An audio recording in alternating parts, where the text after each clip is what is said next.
Hi guys, how are you. आ गए हम डे 10 में। खुशी तेरी एक्सेप्ट रिक्वेस्ट हो गई है। तू एक खुशी बची थी, मेरे पास 6 खुशी थी, 5 ने अपना पूरा नाम भेजा, तूने नहीं भेजा तो मैंने तेरे को एक्सेप्ट कर लिया। अब हो गया तेरा काम खुशी। नाउ इंपॉर्टेंट डेज, हम हैं डे 10 पर। अब आपको एटीवी से आना शुरू होंगे असाइनमेंट, क्योंकि आज के बाद हम जो है ये यूनिट खत्म कर देंगे। अब इस यूनिट के असाइनमेंट आपके पास आ जाएंगे। चलिए डे 10। नाउ डे 10 क्या है?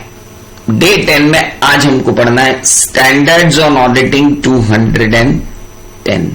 लेकिन उससे पहले जैसा मैं लाइव बैच में करता हूं वैसा मैं अब करने वाला हूं। सबसे पहले अब ऐसे 210 से पहले ऐसे 200 का नाम अपनी कॉपी में लिखेंगे। अटेम्प्ट की, रोल नंबर की, दोनों की कसम है आपको। जल्दी से ऐसे 200 का नाम अपनी कॉपी में बिना देखे लिखिए, बिना देखे। ये काम आपको करना ही है। कोई भी नया ऐसे शुरू होगा, पीछे के जितने ऐसे पड़े सबके नाम लिखे जाएंगे। बहुत बहुत पंगा ये पर है। जल्दी लिखिए अपनी कॉपी में। हाँ, रिलेशनशिप ऑफ ऑडिटर पढ़ के आने का बोला था, आपने पढ़ लिया ना? ठीक है, किसी भी दिन डिस्कस कर दूंगा। सांझ जैन, कहां घूम रही हो सुबह सुबह? लिख लिया? देखो अब आपने जो गलतियां की ऐसे 200 का नाम लिखने में, उन गलतियों को सुधारा जाए। ऐसे 200 का नाम आप लोगों ने लिखा ओवरऑल ऑब्जेक्टिव, जबकि वो ओवरऑल ऑब्जेक्टिव्स है।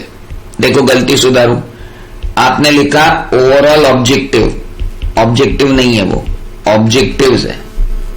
ओवरऑल ऑब्जेक्टिव्स ऑफ, द लगाना भूल गए और इंडिपेंडेंट ऑडिटर की जगह खाली ऑडिटर लिखा।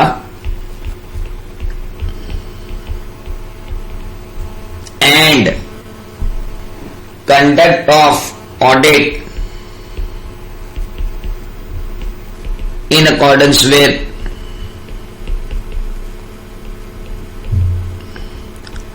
स्टैंडर्ड ऑन ऑडिटिंग लिख दिया, जबकि वो स्टैंडर्ड्स ऑन ऑडिटिंग है। मेरे को यहीं से लिख गया तुमने कितनी गलतियां की। एक तो ये एस नहीं लगाया, कुछ लोगों ने इंडिपेंडेंट नहीं लिखा, कुछ लोगों ने यहां पे एस नहीं लगाया, तो भाई लगाओ। मेरे को कैसे मालूम? तो 25 साल को भजिया तले क्या मैंने। चले आगे। Overall objectives of the independent auditor and conduct of audit in accordance with standards on auditing. अब आता है ऐसे 210, जिसका नाम है agreeing the terms of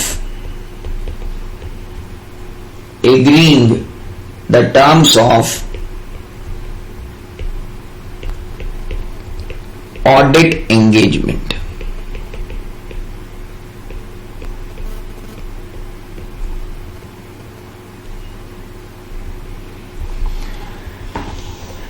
Agreeing the terms of audit engagement। Yes, Pranjal, recording is on. Today it's not on Zoom, it is somewhere else. Now, agreeing the terms of audit engagement आपने देखा। अब तक जो 200 देखा, उसके बाद अब हम आ रहे हैं agreeing the terms of audit engagement। देखो बेटा, आपका एक क्लाइंट है और आप, क्लाइंट आपके पास आता है और कहता है कि आप मेरा ऑडिट कर दीजिए। ही ऑफर्स यू कि आप मेरा ऑडिट कर दीजिए। एज एन ऑडिटर इस एंगेजमेंट को एक्सेप्ट करने से पहले मेरी क्या ड्यूटीज है वो बताता है स्टैंडर्ड ऑडिटिंग 210। इस ऑडिट को एक्सेप्ट करने से पहले एज एन ऑडिटर मेरी क्या ड्यूटीज हैं वो बताता है स्टैंडर्ड ऑन ऑडिटिंग 210। 210 ने हमें ड्यूटी दे रखी है। क्या ड्यूटी दे रखी है? That is most important. पहले लिख लेते हैं फिर समझ लेंगे।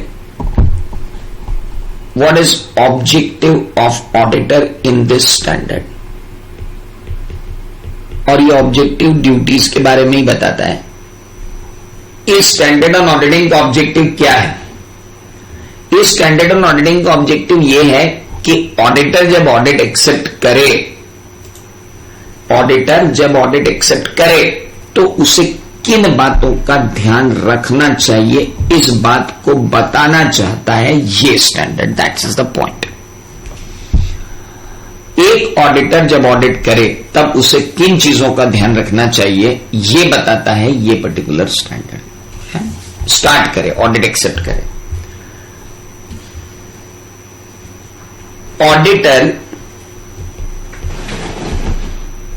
shall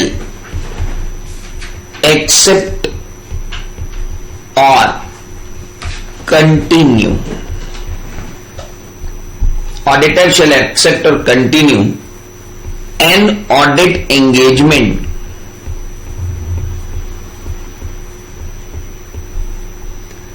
only when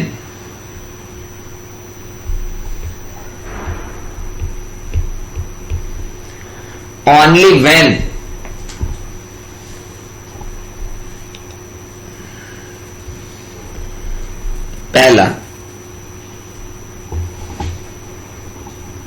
he establishes that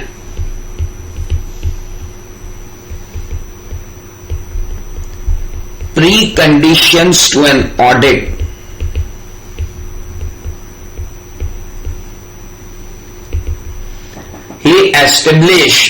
that preconditions to an audit are present and दूसरी बात there established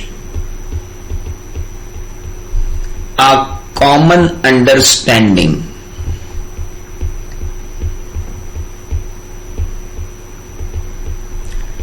between auditor and auditee.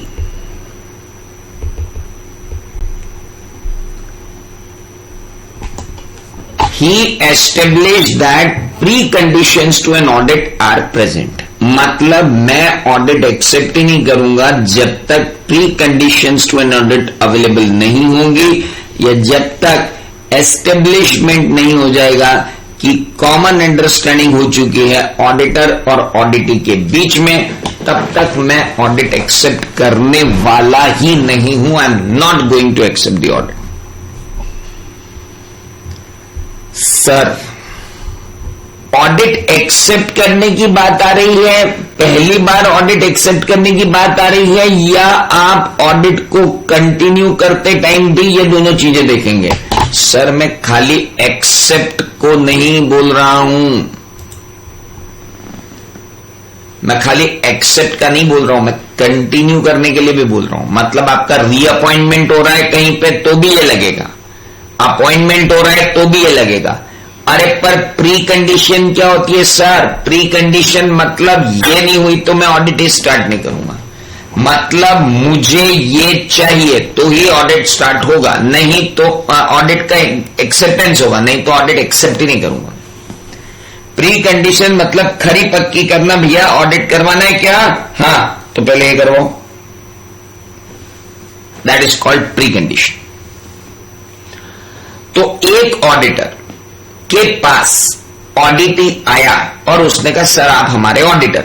हमने कहा भाई साहब पहले दो बातें क्लियर करो, हमें यह देखना है कि preconditions to an audit exist है कि नहीं, और दूसरा हमारे और आपके बीच में क्या होनी चाहिए? कॉमन अंडरस्टैंडिंग, तो ही हम ऑडिट एक्सेप्ट कर सकते हैं। तो अब ये स्टैंडर्ड दो पार्ट में बट गया। पहला part preconditions to an audit क्या होती है, दूसरा पार्ट कॉमन अंडरस्टैंडिंग कैसे एस्टेब्लिश की जाती है। आज बहुत सारे 4-4, 5-5 नंबर के क्वेश्चंस हमको सॉल्व करना है, तो आइए जरा आगे बढ़ते हैं।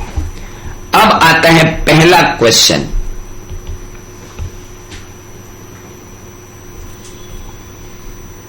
पहला क्वेश्चन आता है, what do you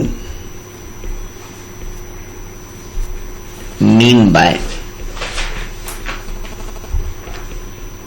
preconditions to an audit?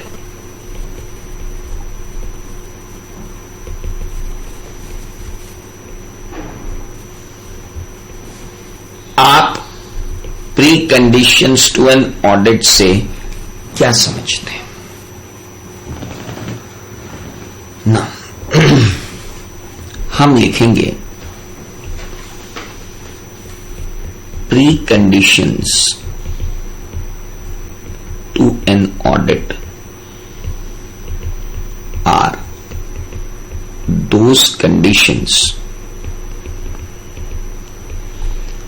which shall present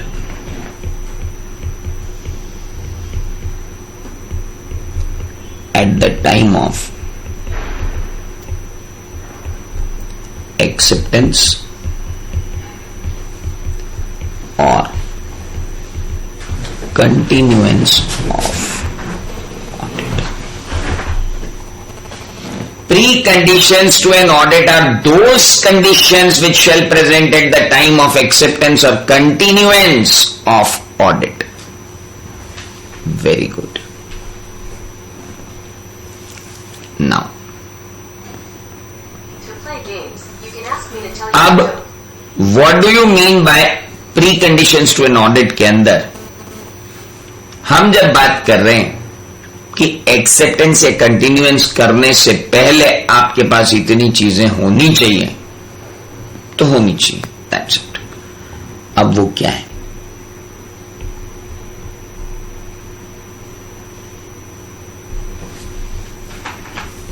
पहली बात, पहले तो आप मैनेजमेंट के पास जाओ और मैनेजमेंट से कहो कि भाई तुम जो फाइनेंशियल स्टेटमेंट बना रहे हो उसका फ्रेमवर्क कौन सा है, जरा बताओगी।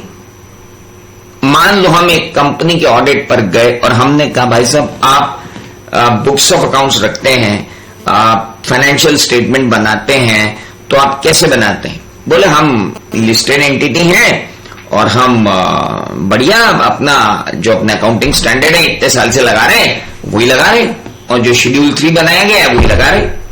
हमने कहा प्रभु एक बात तो बताओ, आप लिस्टेड एंटिटी हो और इतने साल से लिस्टेड एंटिटी हो, एक बात तो बताओ भाई साहब, आपको नहीं मालूम है कि इंड एस लग गए हैं लिस्टेड एंटिटी पर और शेड्यूल 3 भी रिवाइज होके लग गया है लिस्टेड एंटिटी पर? नहीं यार, बोले हम तो अभी वैसे ही कर रहे हैं, पर आपकी कंपनी तो इंड एस में आ गई। बोले यार वो आ गई होगी, बाकी हम तो एस पे ही। आप तो ऑडिट करो, आपको क्या है? सर मैं ऑडिट ही एक्सेप्ट नहीं कर पाऊंगा सर, सॉरी। अगर आप फ्रेमवर्क जो लगा रहे हो preparation and presentation of financial statement में, वो फ्रेमवर्क अगर एक्सेप्टेबल नहीं है तो मैं तो ऑडिट एक्सेप्ट ही नहीं कर सकता। पहले मुझे आपको ये देखना पड़ेगा भाई कि आपका एक्सेप्टेबल फ्रेमवर्क भी है कि नहीं है। एक प्राइवेट लिमिटेड कंपनी का ऑडिट करने गए अपन, और प्राइवेट लिमिटेड कंपनी के ऑडिट में हमने पूछा भाई फाइनेंशियल स्टेटमेंट कैसे बनाते हो? बोले कैश बेसिस पे। ओ दादा, कैश बेसिस पे अगर तू फाइनेंशियल स्टेटमेंट बनाएगा तो सेक्शन 128 वहां कोने में पड़ी हुई रोएगी यार। तेरे को तो अक्रूवल बेसिस पे अकाउंटिंग करनी है, सारे अकाउंटिंग स्टैंडर्ड लगाने, तू तो अक्रूवल सिस्टम ही फॉलो नहीं कर रहा है यार भाई। सॉरी, मैं ऑडिट एक्सेप्ट नहीं कर पाऊंगा। यानी सबसे पहले मुझको एस्टेब्लिश करना क्या है? मुझे सबसे पहले ये एस्टेब्लिश करना है, मुझे ये डिटरमाइन करना है कि वेदर डिटरमाइन करो that whether financial reporting framework applied by, कौन अप्लाई करता है? Management and those charge with governance is acceptable. अगर आंसर आया हां तो ऑडिट एक्सेप्ट करेंगे, अगर आंसर आया ना तो ऑडिट छोड़ देंगे। बहुत clear.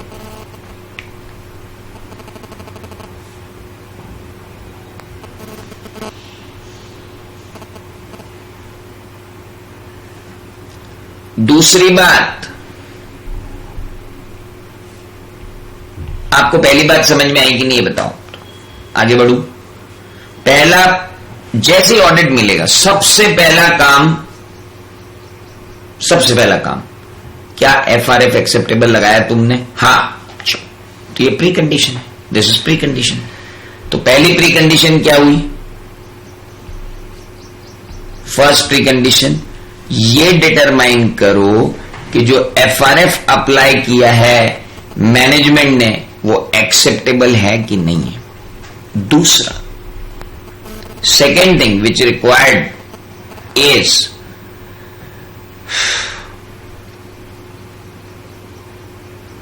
obtain an agreement of management that it acknowledges the following.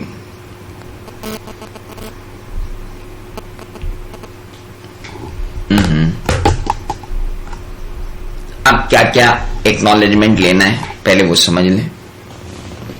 FRF का फुल फॉर्म क्या है स्वाति? मैं नहीं बता पाऊंगा बेटा, है ना, रहने दो।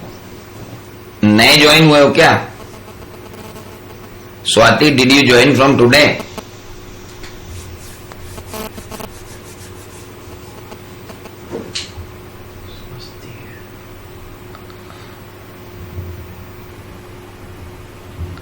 अच्छा, नहीं वो स्वाति नहीं है, वो मां बाप ने जो नाम दिया है स्वाति नहीं है वो। चलो ठीक है, कोई बात नहीं। तो determine whether FRF applied by management and those charge with governance is applicable. जिन लोगों का फर्स्ट डे है आप चिंता न करें, आपको आपके बैकअप मिल जाएंगे। अब मैं कुछ नहीं कर सकता क्योंकि हम बहुत टाइम लिमिट में हैं। आप मेरे पुराने लेक्चर्स देख के खत्म कर दीजिएगा, है ना। एफआरएफ का मतलब होता है financial reporting framework. Determine whether financial reporting framework applied by management and those charge with governance is acceptable. क्या ये एक्सेप्टेबल है? हाँ, एक्सेप्टेबल है। दूसरी बात, मैनेजमेंट से हम पूछ रहे हैं, मैनेजमेंट इस बात के लिए हमें आश्वस्त करो कि आप इतनी रिस्पॉन्सिबिलिटीज निभाएंगे, इतनी रिस्पॉन्सिबिलिटीज निभाएंगे जो हम आपसे बात कर रहे हैं। पहली बात कि जो फाइनेंशियल स्टेटमेंट आप बनाएंगे वो फाइनेंशियल रिपोर्टिंग फ्रेमवर्क के हिसाब से बनाएंगे। जो फाइनेंशियल स्टेटमेंट्स आप बनाएंगे वो फाइनेंशियल रिपोर्टिंग फ्रेमवर्क के हिसाब से बनाएंगे। और जब फाइनेंशियल स्टेटमेंट बनाएंगे, फाइनेंशियल रिपोर्टिंग करेंगे, तब आप इंटरनल कंट्रोल उस प्रोसीजर पर लगाएंगे। Necessary internal control preparation and presentation of financial statement पर आप लगाएंगे। और तीसरी बात, आप हमें एज एन ऑडिटर इतनी चीजें प्रोवाइड करेंगे। देखो देखो देखो, पहले जाके क्या पूछा, क्यों रे भाई तुम्हारा एफआरएफ क्या है? अगर पता चला कि उनका एफआरएफ तो कुछ तो भी, तो ऑडिट ही नहीं लेना है। नहीं, उनका एफआरएफ है, बढ़िया है, मतलब वो तो बोल रहे हैं हम तो ऐसे ही करेंगे वैसे ही करेंगे, मतलब नॉर्मल करेंगे, तो ठीक है। फिर उनसे 3 बातों पर एग्रीमेंट ले लिया जाए। Whether management agrees and acknowledges its responsibilities towards. क्या मैनेजमेंट एग्री करता है और एक्नॉलेज करता है उसकी रिस्पॉन्सिबिलिटी टुवर्ड्स? तीन चीजें।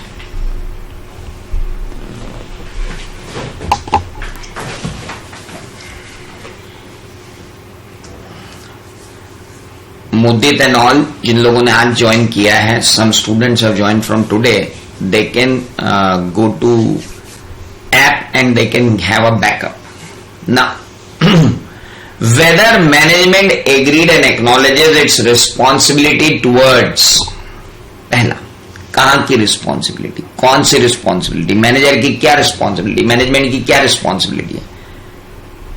That management and those charged with governance will prepare and present financial statement according to acceptable financial reporting framework.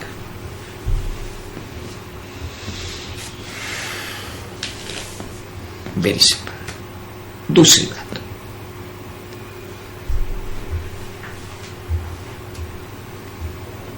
management and those charged with governance will design, implement and maintain adequate system of internal control over financial reporting. Financial statement बनाने की जो प्रक्रिया है उसे कहते हैं हम financial reporting, और फाइनेंशियल रिपोर्टिंग जो है वो हमें देखनी है। केसर बेटा पानी दे देना, इधर एक बोतल पानी। फाइनेंशियल रिपोर्टिंग हमें देखनी।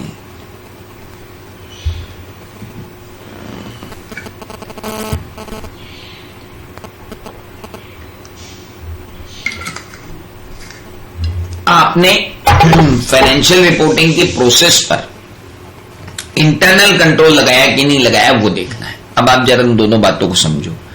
अगर मैनेजमेंट बोलता है आके कि यार ऑडिटर साहब फाइनेंशियल स्टेटमेंट बनाना हमारा तो काम नहीं है यार, ये तो आपका काम है, तो हमको मालूम होना चाहिए कि मैनेजमेंट का काम क्या है। क्या आपको मालूम है मैनेजमेंट की रिस्पॉन्सिबिलिटीज क्या होती हैं? नहीं मालूम। तो इस बात को समझने के लिए कि management and those charged with governance को प्रिपेयर एंड प्रेजेंट करना पड़ेंगे financial statement according to acceptable FRF. अब लगे हाथों दूसरी बात ये भी बोल दिया कि मैनेजमेंट तुम्हारी ये जिम्मेदारी है कि तुम इंप्लीमेंट करोगे, मेंटेन करोगे, डिजाइन करोगे, इंप्लीमेंट करोगे और मेंटेन करोगे adequate system of internal control का फाइनेंशियल रिपोर्टिंग पे। तो इनके अलावा मैनेजमेंट की और रिस्पॉन्सिबिलिटीज क्या होती हैं वो मैं समझाऊंगा अगले पेज में, जब अपन थोड़ा सा और आगे बढ़ेंगे तो मैं आपको समझाऊंगा कि मैनेजमेंट की और रिस्पॉन्सिबिलिटीज क्या होती है। उस बहाने अपन वहां लिख लेंगे, पर अभी तो ये दो रिस्पॉन्सिबिलिटी समझ लो। ये रिस्पॉन्सिबिलिटी कभी भी ऑडिटर पे नहीं आ सकती कि भाई साहब फाइनेंशियल स्टेटमेंट बनाना तो ऑडिटर साहब आपकी जिम्मेदारी। ओए मेरी जिम्मेदारी नहीं है भाई साहब, इंटरनल कंट्रोल बनाना, लगाना, चलाना तो आपकी जिम्मेदारी। भाई साहब ये मेरी जिम्मेदारी नहीं है, ये जिम्मेदारी सिर्फ किसकी है? Management and those charged with governance की। अब तीसरी बात जो है वो बहुत इंपॉर्टेंट है कि हम management and those charged with governance से इस बात की खरी पक्की करेंगे। क्या खरी पक्की करेंगे? That management and those charged with governance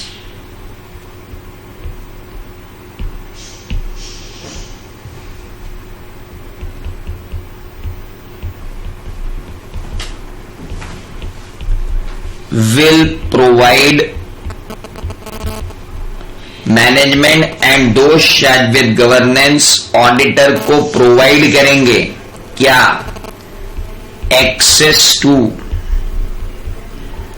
all records, documents, जितने भी रेलेवेंट रिकॉर्ड्स, डॉक्यूमेंट्स हैं उन तक ऑडिटर की एक्सेस रहेगी। दूसरा, on request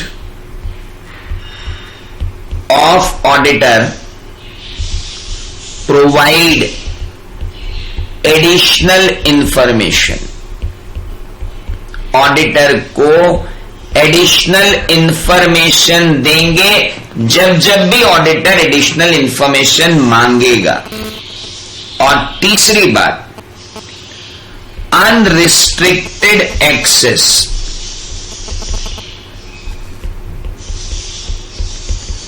to employees and officers of the company,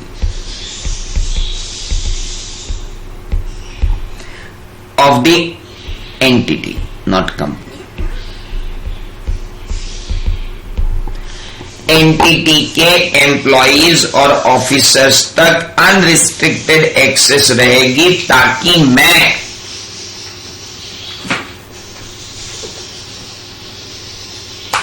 ना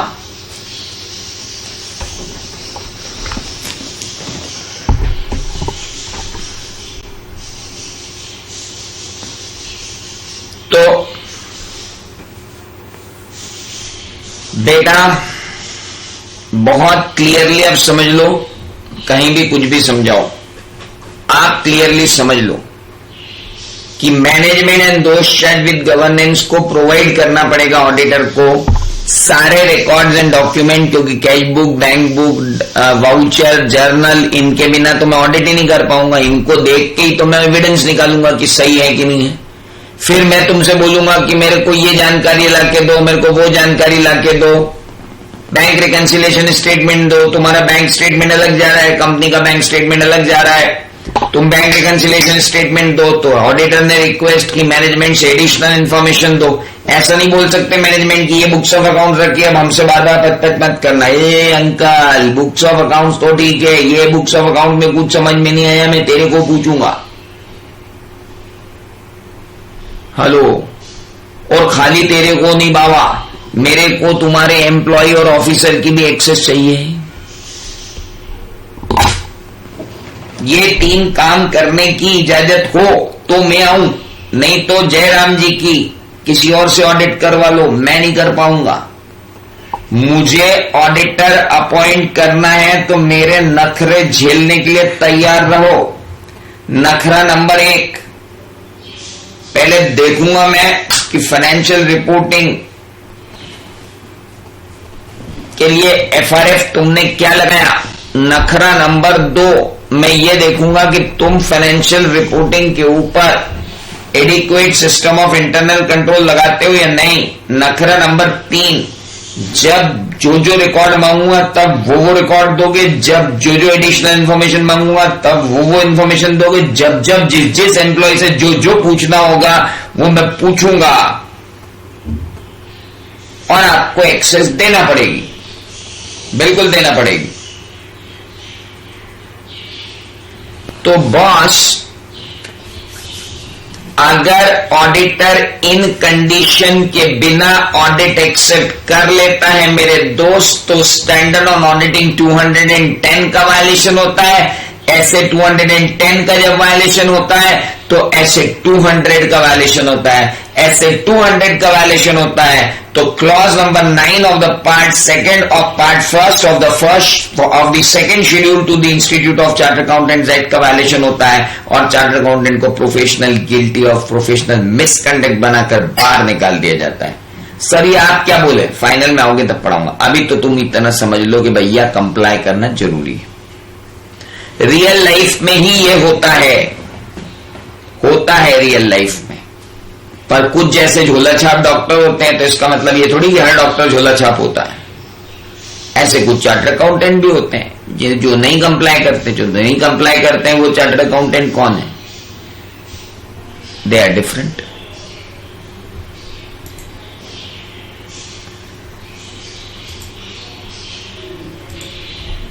Now, इंपॉर्टेंट यह है कि आप जब बात कर रहे हो management and those charged with governance कि हमें ऑडिट एक्सेप्ट करना है, तो क्या करना है? तो ऑडिट एक्सेप्ट करने के लिए बहुत क्लियर है, डिटरमाइन करो whether FRF applied by the management and those charged with governance acceptable है कि नहीं, और उसके बाद 3 चीजें और देखो। नाउ अब ये तो थी क्या कि मेरे एक्सेप्ट करने से पहले मुझे आपने सबके लिए हां किया। अब एक बच्चा क्वेश्चन पूछ रहा है कि अगर एक्सेप्ट करने के बाद हमसे क्या कर दिया, एक्सेप्ट करने के बाद हमको ये चीज प्रोवाइड नहीं की तो क्या करेंगे? तो या तो विड्रॉ कर लेंगे एंगेजमेंट से, या फिर डिस्क्लेमर ऑफ ओपिनियन दे देंगे। कल ही तो पढ़ा था। अगर इन कंडीशन को बाद में कॉम्प्रोमाइज करने के लिए बोला तो क्या करेंगे? अगर इन कंडीशंस को बाद में कॉम्प्रोमाइज करने के लिए बोला तो जय राम जी की, हम जा रहे हैं रेजिग्नेशन, या फिर रेजिग्नेशन नहीं देना है कोई बात नहीं, डिस्क्लेमर दे दो। हम बोल ही नहीं सकते कि financial statement true and fair view दे, तो ये तो बहुत क्लियर है। अब कुछ बच्चों को 2 पॉइंट में कंफ्यूजन हो गया, बोले दोनों में तो एफआरएफ है, इसमें क्या फर्क पड़ रहा है? अबे एक में पूछा है तुमको ज्ञान है, बोले हाँ है, दूसरा तुम बनाते हो, हाँ, तो भाई ऐसा नहीं हो जाए कि हम मैनेजमेंट से पूछे कि एफआरएफ क्या है, उसने बोला हमारा एफआरएफ ये है, हमने कहा बहुत बढ़िया बहुत बढ़िया, फिर वो बोले बनाना तो आपको था। नहीं भैया, बनाना भी आप ही को है। पहले तो ये बताओ कि कौन सा यूज करते हो, और यूज करके बनाने का काम भी आप ही का है। कंफ्यूज होने की जरूरत नहीं है, दो चीजें अलग अलग है। तो मेरे दोस्त, पहली बात आई कि ऑडिट एक्सेप्ट तभी करना जब ये एस्टेब्लिश हो जाए कि preconditions to an audit available हैं। 4 मार्क्स के अंदर आने वाला एक क्वेश्चन हम खत्म कर चुके हैं। इसके बाद बोलते हैं there should be established a common understanding between auditor and auditee. ये आएगा 4 मार्क्स के अंदर क्वेश्चन, लेकिन इसका नाम होगा डिफाइन ऑडिट एंगेजमेंट लेटर।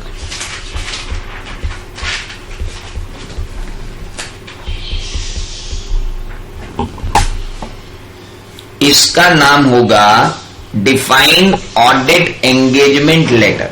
ये भी 4 नंबर में एक जबरदस्त क्वेश्चन।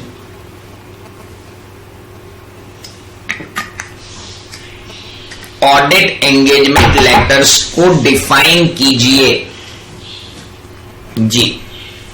4 मार्क्स के अंदर आने वाला एक और क्वेश्चन। अब पहली बात, कॉमन अंडरस्टैंडिंग कैसे आती है? How a common understanding is there?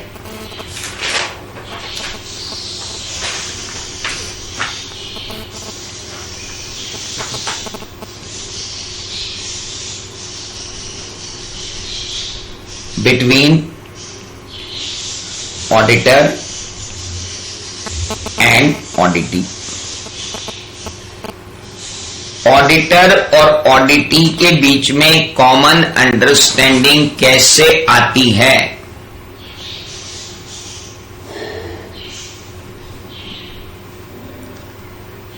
बेटा मेरे जूम की सेटिंग है, अब she can not enter into the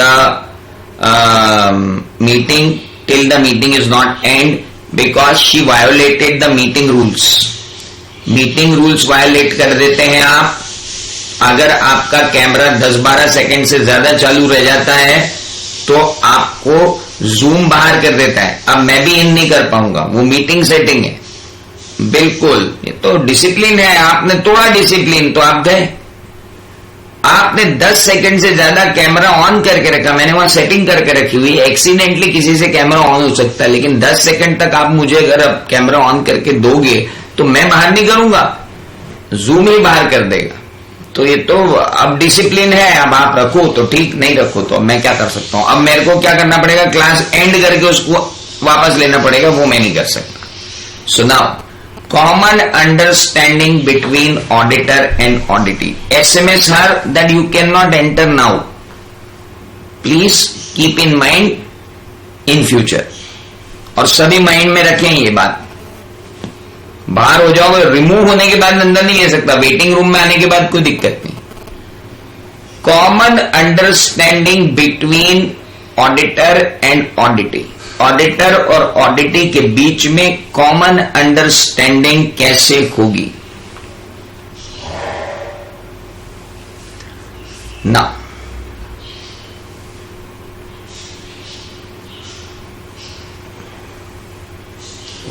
common understanding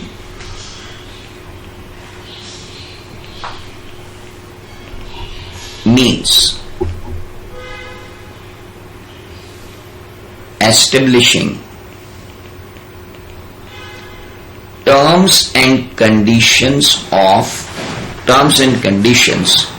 between auditor and auditee। आपकी कॉपी को आपको बहुत अच्छे से संभाल के रखना है, क्योंकि इसमें कुछ चीजें ऐसी हैं जो कहीं भी लिखी हुई नहीं।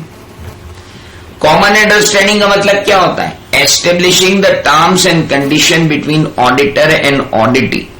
ऑडिटर और ऑडिटी के बीच में टर्म्स एंड कंडीशंस क्या होंगी, उनको एस्टेब्लिश करने को कहते हैं कॉमन अंडरस्टैंडिंग लेना। How a common understanding can be there, common understanding कैसे आएगी, तो ऐसे आती है common understanding. This can be established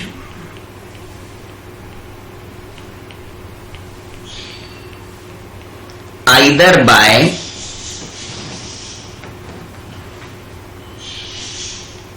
a formal agreement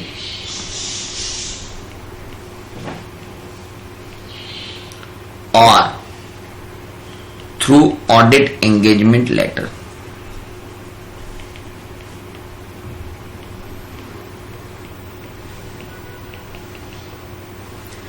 या तो एक फॉर्मल एग्रीमेंट में चले जाओ या ऑडिट एंगेजमेंट लेटर में चले जाओ। Either you can go in formal agreement और you can come through audit engagement letter. So simple. Formal agreement में चले जाओ या ऑडिट एंगेजमेंट लेटर के थ्रू चले जाओ, you can go like that only. तो अब अगर ट्रू एंड फॉल्स आता है कि audit engagement letter is the only way जिससे कि कॉमन अंडरस्टैंडिंग एस्टेब्लिश हो सकती है ना, जिससे कि कॉमन अंडरस्टैंडिंग एस्टेब्लिश हो सकती है ना। ऑडिट एंगेजमेंट लेटर अलग है और फॉर्मल एंगेजमेंट अलग है। मैंने आपको क्या चालू किया, communication, common understanding between audit and auditee कैसे एस्टेब्लिश होती है। तो मैंने कहा कॉमन अंडरस्टैंडिंग एस्टेब्लिश होती है दो तरीकों से, या तो आप एक फॉर्मल एग्रीमेंट बना लो या फिर आप ऑडिट एंगेजमेंट लेटर करो। अब आते हैं 4 नंबर के क्वेश्चन पे कि ऑडिट एंगेजमेंट लेटर क्या होता है।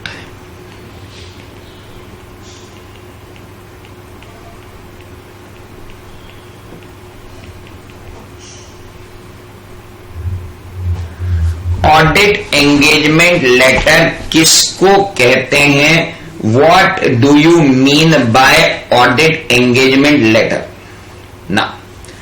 तो लिखिए ऑडिट एंगेजमेंट लेटर, फिर से इंपॉर्टेंट है, कहीं भी नहीं मिलेगा, आपको ही समझना है मेरे साथ। Audit engagement letter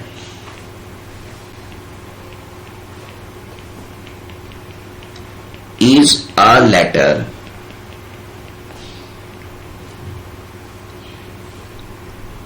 given by auditor to auditee on acceptance of an audit engagement.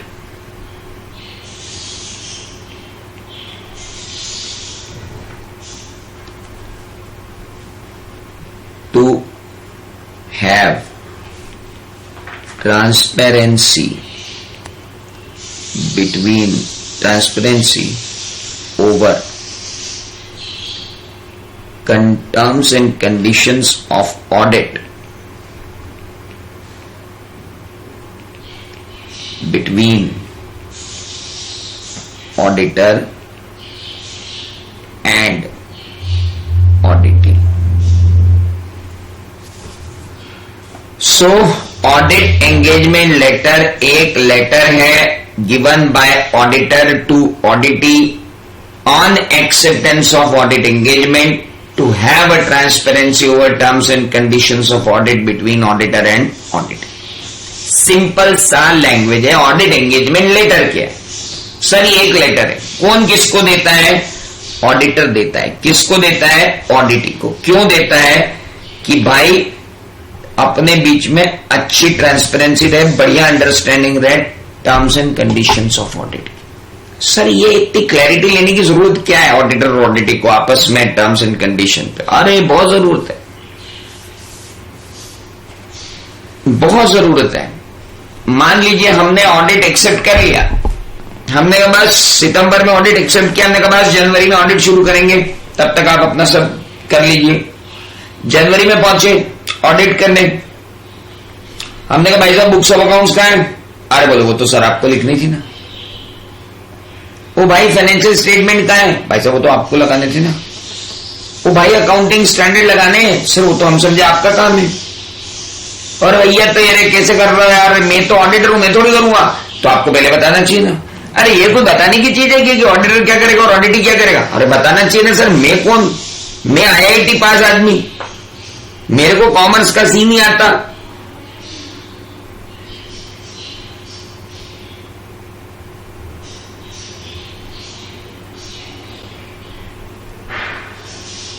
मेरे को तो कॉमर्स का सी भी नहीं आता सर. मैं तो IITian आदमी हूं. मेरे को क्या मालूम कि मेरे को क्या क्या करना था? आप बता के जाते. तो ऐसी सिचुएशन अवॉइड करने के लिए, क्योंकि हर जो उसने आपको ऑडिटर अपॉइंट किया है, ही नेवर नोज कि आप ऑडिटर होते. उसको तो इतना मालूम है भैया इसको ऑडिटर अपॉइंट करना, ये आएगा चेक करेगा रिपोर्ट देगा, इसकी रिपोर्ट अपन रिटर्न में लगाएंगे तो रिटर्न सबमिट होगा. उसको इससे ज्यादा आपसे मतलब है नहीं. तो भैया उसको समझाना पड़ेगा कि भाई मेरे सुन, हम जो ऑडिट कर रहे हैं ना वो ऑडिट है क्या, तुझे क्या क्या करना है, हमें क्या क्या करना है.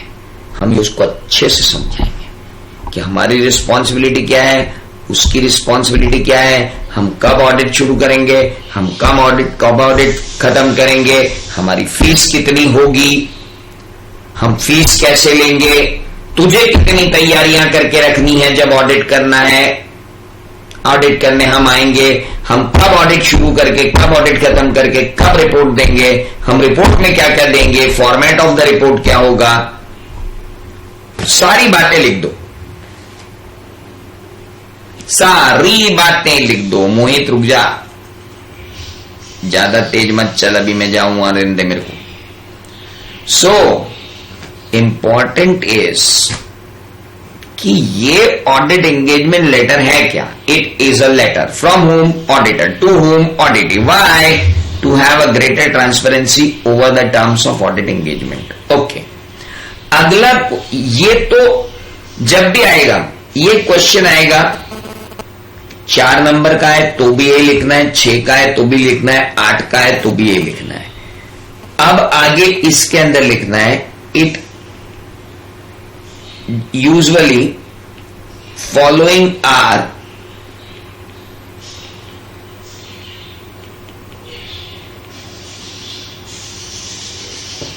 contents of audit engagement letter. Usually following are contents of audit engagement. नीचे लिखे हुए कंटेंट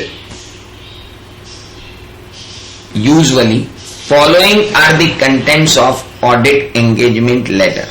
नीचे लिखे हुए कंटेंट जो हैं वो ऑडिट एंगेजमेंट लेटर के कंटेंट होते हैं। कई बार ये क्वेश्चन अकेला 4 नंबर में दिया जाता है कि describe the content of audit engagement letter.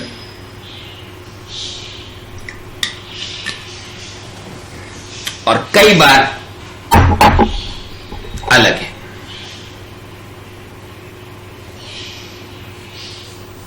हमारे सब्जेक्ट में ऐसा कुछ नहीं। हमारे सब्जेक्ट में शब्द ढूंढना पड़ते हैं लिखने के लिए। एक बच्चा पूछ रहा है क्या अपने सब्जेक्ट में ऐसा नहीं है कि ज्यादा नंबर का हो तो ज्यादा लिखना और कम नंबर का हो तो कम लिखना है?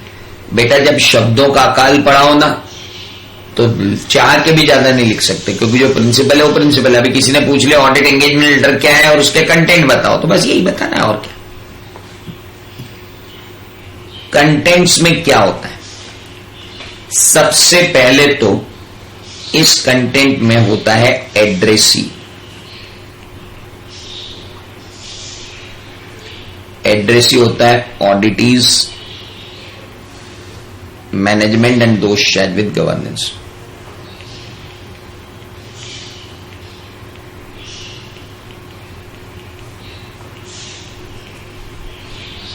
Okay,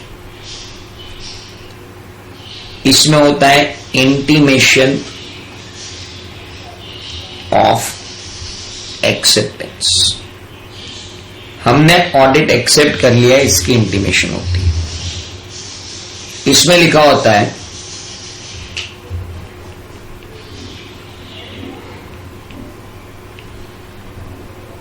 description of objective and scope of audit. भाई हमें आपने टैक्स ऑडिटर अपॉइंट किया है, कंपनी ऑडिटर अपॉइंट किया है, क्या किया है, that is there objective and scope of audit. दूसरा होता है मैनेजमेंट्स रिस्पॉन्सिबिलिटी।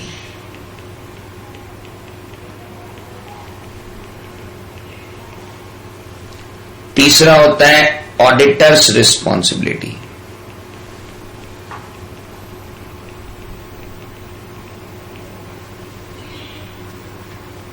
इसके बाद होता है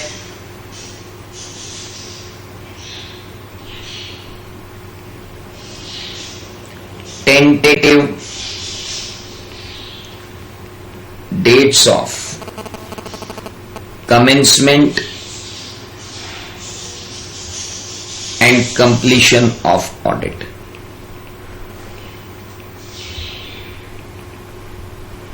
ऑडिट कब कमेंस होगा, कब कंप्लीट होगा, उसके भी बारे में हम ऑडिट एंगेजमेंट लेटर में लिखते हैं। हम डिस्क्रिप्शन ऑफ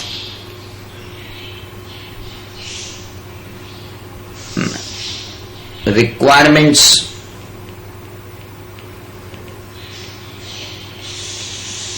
फ्रॉम मैनेजमेंट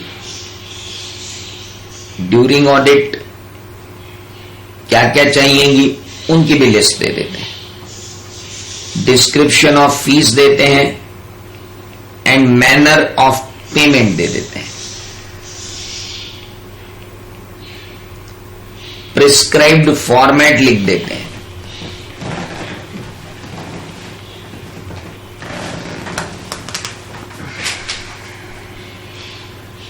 और उसके बाद लिखते हैं that audit is subject to peer review.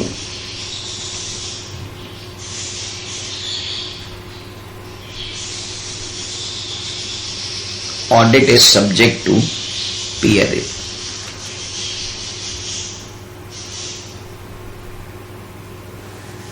अब ये जो 2 चीजें मैंने येलो की, मुझे इन्हें भी आपको बताना है। Audit is subject to peer review और दूसरा दिया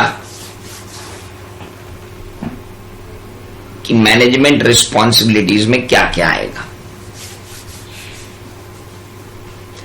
पीयर रिव्यू पहले समझा दूं। पीयर रिव्यू का मतलब होता है भाई साहब, review by one chartered accountant practicing one chartered accountant of the work done by another chartered accountant, audit done by the another chartered accountant. Institute of Chartered Accountants of India ने कहा है, Institute of Chartered Accountants of India ने कहा है कि firm को अगर quality control maintain करनी है तो फर्म के क्वालिटी कंट्रोल सिस्टम्स फॉलो हो रहे हैं कि नहीं हो रहे हैं, इसको देखने के लिए एक चार्टर्ड अकाउंटेंट इन प्रैक्टिस को दूसरे चार्टर्ड अकाउंटेंट इन प्रैक्टिस क्या भेजा जाएगा, क्या आप उसके ऑफिस में जाकर के कुछ फाइलों का सैंपल उठाएं, उन फाइलों के सैंपल को उठा करके चेक करें और यह पता लगाएं कि ये ऑडिटर ने जो ऑडिट किया है वो सिस्टम्स एंड प्रोसीजर्स और स्टैंडर्ड्स को फॉलो करते हुए किया है या नहीं किया है।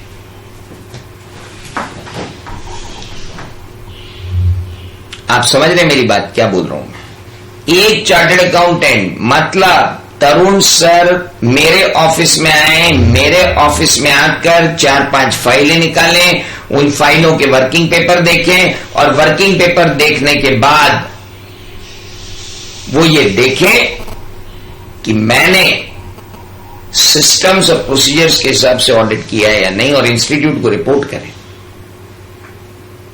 इसे कहते हैं पीयर रिव्यू।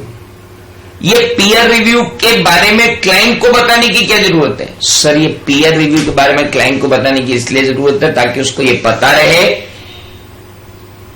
कि भाई उसके जो रिकॉर्ड डॉक्यूमेंट मेरी फाइल में रहेंगे वो एक पीयर रिव्यूअर देख सकता है, एक पीयर रिव्यूअर देख सकता है। हालांकि वो पीयर रिव्यूअर भी कॉन्फिडेंशियलिटी मेंटेन करता है, there is no point in that, but yes वो बिल्कुल देख सकता है। So audit is subject to peer review. Now peer review की भी फीस होती है और peer review की फीस उसको देनी पड़ती है जिसका ऑडिट होता है और peer reviewer का अपॉइंटमेंट ऑडिट ICAI का peer review बोर्ड करता है। यस, peer reviewer का अपॉइंटमेंट ICAI का peer review बोर्ड करता है। Now, addressee, intimation of acceptance, description and object, description होगा किसका, भाई हमारा ऑब्जेक्टिव ऑफ ऑडिट क्या है, हमारा स्कोप ऑफ ऑडिट क्या है, मैनेजमेंट की रिस्पॉन्सिबिलिटी क्या है, ऑडिटर की रिस्पॉन्सिबिलिटी क्या है, टेंटेटिव डेट कमेंसमेंट की क्या है, टेंटेटिव डेट कंप्लीशन की क्या है, requirement from management during the audit, हमें क्या क्या रहेंगी, हमारी फीस क्या रहेगी, हमारा फॉर्मेट क्या रहेगा, वो रहेगा। Audit is subject to peer review. Vishal Solanki peer review की फीस, एक मिनट, बहुत सारे बच्चे हैं जिनको, सारांश सोनी पीयर रिव्यू की फीस का क्या हिसाब रहता है? बेटा यूट्यूब पे बहुत सारे महागुरु बैठे हैं वो बताएंगे। विशाल सोलंकी पीयर रिव्यू की फीस कितनी होती है? फाइनल में आओ जब बात करेंगे। जयेश पीयर रिव्यू की फीस बाद में, पीयर रिव्यू डिटेल में कब पढ़ना है? फाइनल में पढ़ना है, फाइनल के कोर्स में है आपको। चलिए आगे बढ़ते हैं।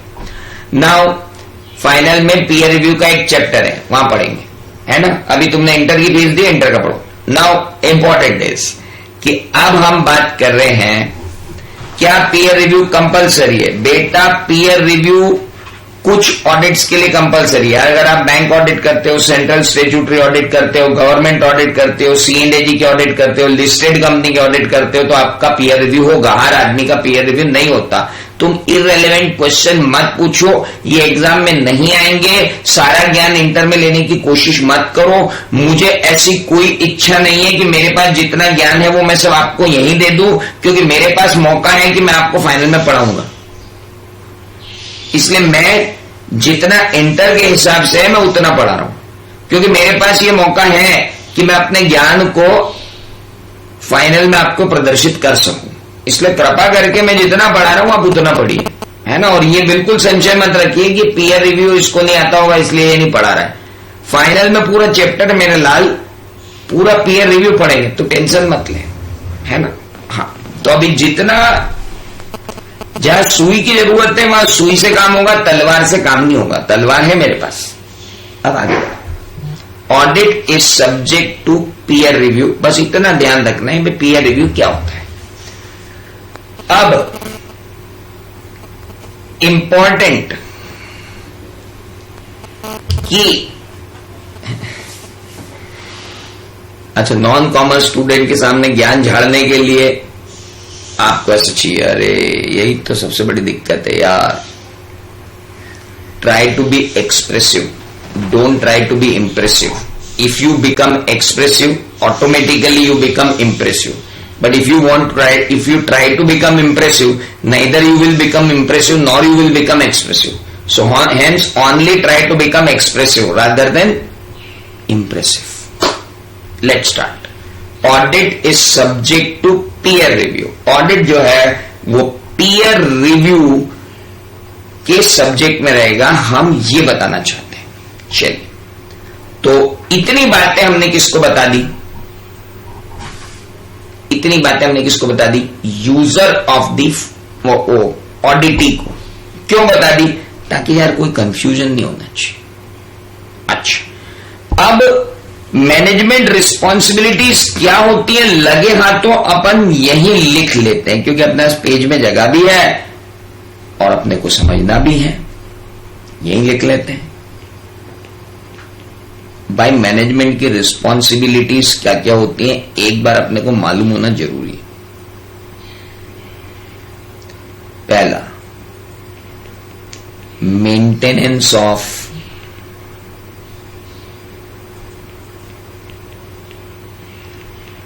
Books of accounts.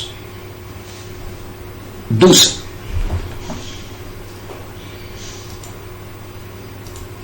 पहला maintenance of books of accounts. दूसरा,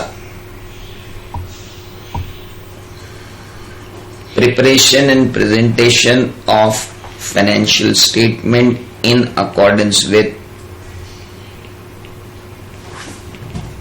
FRF।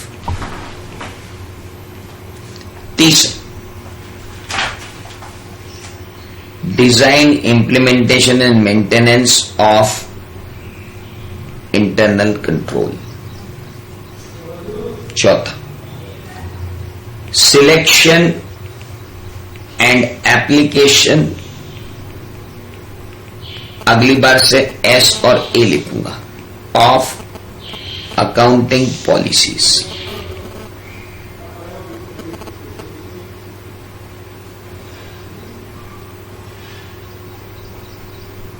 determine reasonable accounting estimates, compliance with laws and regulations।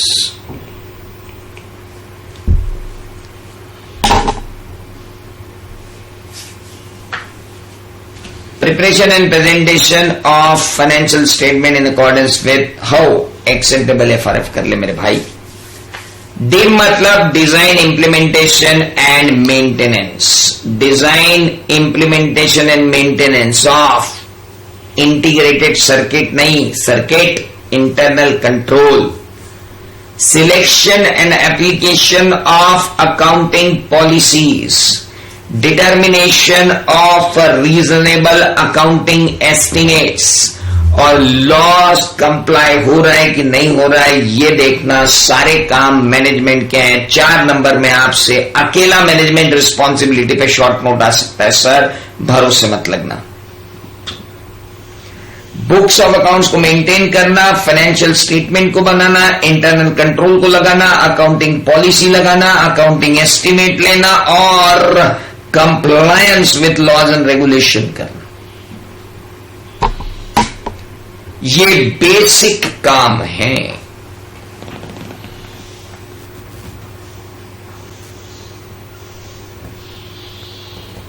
अब विशाल तूने कहां पूछा था फीस का? फीस का तो उसने पूछा था। Who was asking about the fees? मैं तेरे लिए दूसरी बात करूंगा। चल नाउ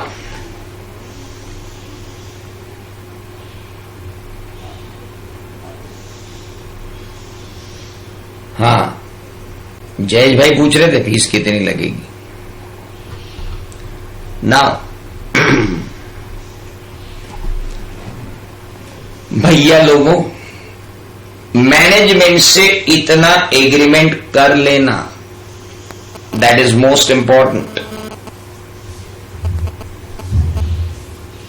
मैनेजमेंट से इतना एग्रीमेंट कर लेना कि वो ये तैयार है तो ऑडिट करो। इनमें से एक भी चीज मेरी नहीं है, ये मेरी रिस्पॉन्सिबिलिटी नहीं है ऑडिटर की। हाँ, तो प्री कंडीशंस आ गई ना, ये सब प्री कंडीशन ही तो है। मैनेजमेंट की रिस्पॉन्सिबिलिटी आपने यहां पूछी थी तो सब आ गई। तो अब मैनेजमेंट की रिस्पॉन्सिबिलिटी उसको अपन ऑडिट एंगेजमेंट लेटर में समझा के भेजेंगे ना कि भाई तेरे को इतनी रिस्पॉन्सिबिलिटी लेनी है। डिम का फुल फॉर्म है मेरी डिम बच्ची, design implementation and maintenance.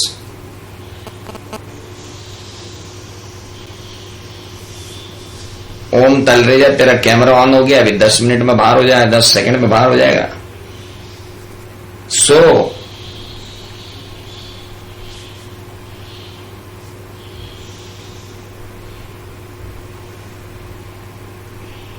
Pre condition में मैनेजमेंट को मैनेजमेंट की रिस्पॉन्सिबिलिटी तो याद दिला रहे थे, और क्या कर रहे थे। प्री कंडीशंस में मैनेजमेंट को मैनेजमेंट की रिस्पॉन्सिबिलिटीज ही याद दिलाई जा रही थी मेरे दोस्त, कोई नई बात थोड़ी करी अपन ने।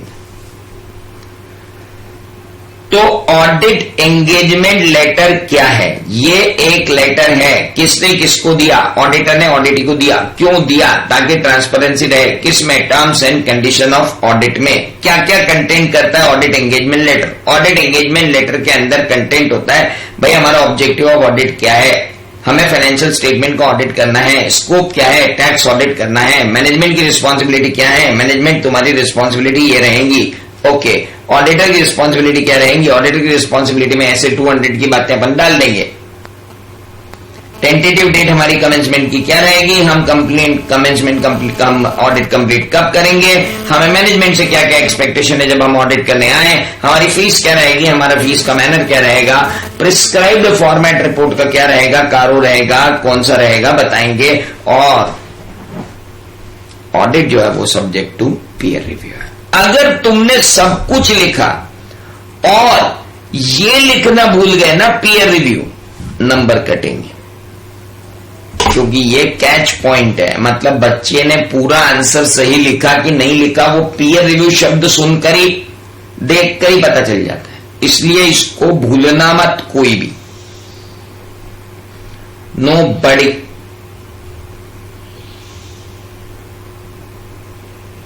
Is that clear? ऐसे 210 अभी बचा है, इस पर अपन बात करेंगे कल, और कल ही खत्म करेंगे ऐसे 220। तब तक के लिए आपका असाइनमेंट तैयार रहेगा और अपन मिलेंगे अब कल।